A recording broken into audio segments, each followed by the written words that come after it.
ప్రభువైన యేసుక్రీస్తు నామంలో మీ అందరికీ ప్రైజ్ ద లార్డ్. ఈరోజు బైబిల్ గ్రంథం నుంచి సామెతలు 6వ అధ్యాయం 1-5 వచనాలు చదువుకుందాము.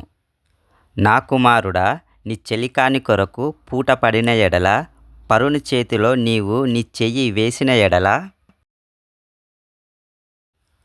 నీ నోటి మాటల వలన నీవు చిక్కుబడి ఉన్నావు, నీ నోటి మాటల వలన పట్టబడి ఉన్నావు.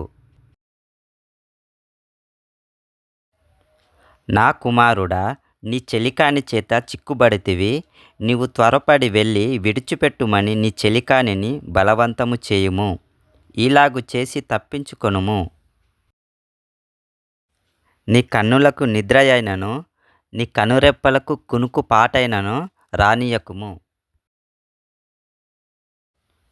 వేటకాని చేతి నుండి లేడి తప్పించుకొనున్నట్లును, ఎరుకువాని చేతి నుండి పక్షి తప్పించుకొనున్నట్లును తప్పించుకొనుము. ప్రభువైన యేసుక్రీస్తు ప్రేమ మన అందరి ఎడల ఉండునుగాక. ఆమేన్.